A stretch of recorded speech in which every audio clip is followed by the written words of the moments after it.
Hi guys. We went from swords to machine guns and nuclear bombs, but what are the next weapons on the horizon? New Scientist rounds up 10 of the most promising technologies. Let's go to the video. Number 1. Autonomous weapons. These are robotic vehicles, under development, that search and destroy enemy troops and equipment on the ground or in the air, without risk to friendly troops, theoretically.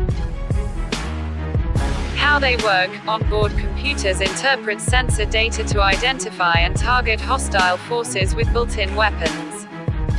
Robots may query human controllers at remote sites for the go-ahead to fire, and friendly forces may carry transponders that identify them as friends. Limitations: difficulty of quickly and reliably discriminating between hostile forces and neutral or friendly parties or objects, such as civilians, cows, trees, and tractors. Systems that check with human controllers are vulnerable to communication failures. Malfunctioning robots could fire wildly at anything. Number 2. High-energy lasers. These are powerful energy beams that travel through air or space in straight lines. They travel at the speed of light and can strike over distances of thousands of kilometers. How they work: large mirrors focus powerful laser beams onto a small spot on the target. The heat produced burns through the surface of the target, disrupting flight, disabling warheads, or igniting fuels or explosives. Limitations: it needs much more energy to do damage than bullets, which destroy targets with their momentum. Powerful lasers need fuel or electrical power and are also very bulky. Traveling through air and turbulence can disperse the energy of the beam. Number 3. Space-based weapons. Space is the ultimate high ground, so weapons in orbit would have the ability to see and zap anything on the ground, in the air, or nearby in space. How they work: the main mission of space-based weapons would be to defend against ballistic missiles fired at targets on Earth. Fleets of interceptors or battle stations would be stationed in orbit, poised to fire at any attacking missiles. The leading approach now is solid projectiles, such as tungsten rods, that would impact missiles. But laser battle stations are also under consideration. Limitations: the technology is immature. Reaction times must be very fast. Interceptors must hit warheads to destroy them, which is difficult. Lasers also need chemical fuel or electrical power, which is not readily available in space. Number 4. Hypersonic aircraft. Launched from a standard runway, a hypersonic aircraft could fly faster than Mach 5 to strike anywhere in the world within 2 hours. It would also have enough thrust to deliver a satellite to low Earth orbit. How they work: to get off the ground from a runway, a hypersonic plane would either hitch a ride on a conventional plane, or have its own conventional jet engine. That engine would carry the hypersonic craft to an altitude where air density and resistance are less. Here it would reach supersonic speeds and then shift to its scramjet engine. The scramjet scoops up air and mixes it with fuel so it burns as the mixture flows through the engine at supersonic speeds. This means scramjets can achieve some of the speed of a rocket without having to carry heavy oxidizer, to mix with fuel, as rockets do.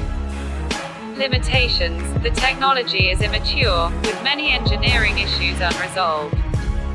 Scramjet's engines cannot start until the plane flies faster than the speed of sound.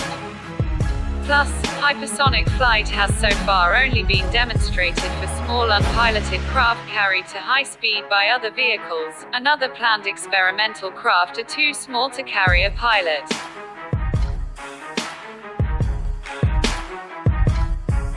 Number 5. Active denial system. Millimeter wave or microwave beams supposedly make people flee without injuring them. They might typically be powered by a generator fitted to a Humvee, in crowd-controlled situations. How it works: a 2-meter antenna and mobile generator produce and aim a beam of 95 GHz, 3 mm, radiation. The top 0.3 millimeters of skin absorbs millimeter waves, causing intense pain within 5 seconds, so people flee quickly, if they can. Limitations. Serious injury is possible if people cannot escape from the beam. Skin burns within minutes. The beam also superheats metal objects like coins, earrings, or spectacle frames, which can then burn skin.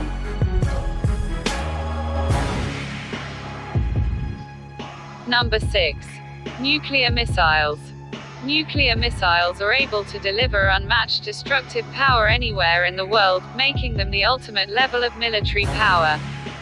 How they work: one or more nuclear warheads are mounted on a ballistic missile, and launched vertically. The rocket burns out in the upper atmosphere, then coasts to its programmed destination where the bomb descends and explodes. Limitations. These weapons are so frighteningly destructive that they have never been used in war. The Hiroshima and Nagasaki bombs, which had much less destructive power, were dropped from aircraft. Plus, the launch site and trajectory are easy to identify, inviting retaliation in kind from the target nation.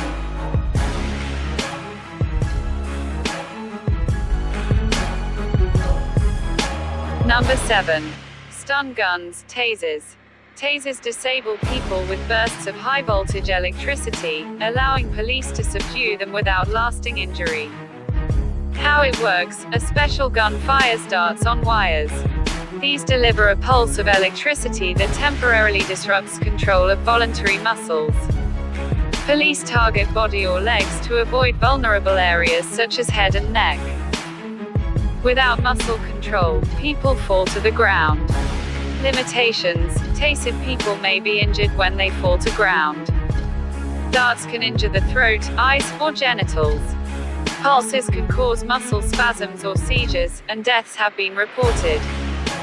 One pulse does not stop all people, and there have been allegations of misuse of stun guns, and claims of the use in torture.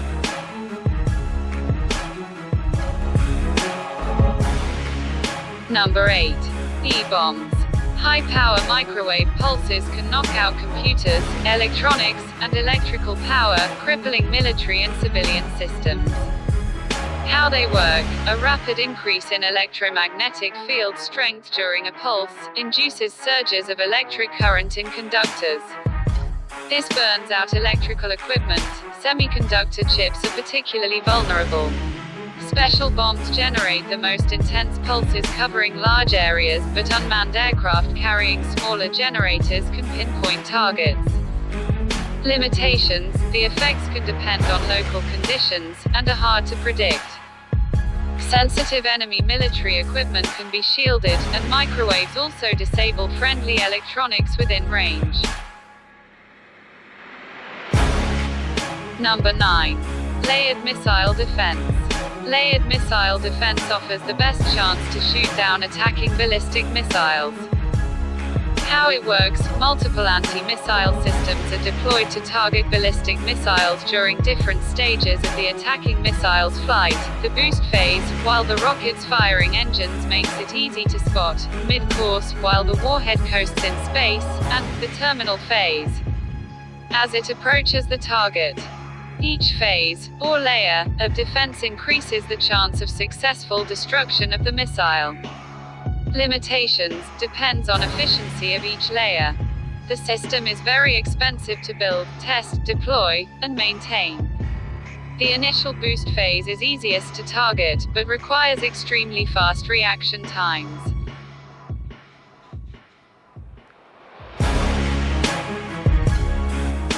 Number 10. Information warfare. This technique interferes with the flow of information vital to enemy operations while defending friendly channels of communication. How it works: information warfare specifically targets communication networks and computers.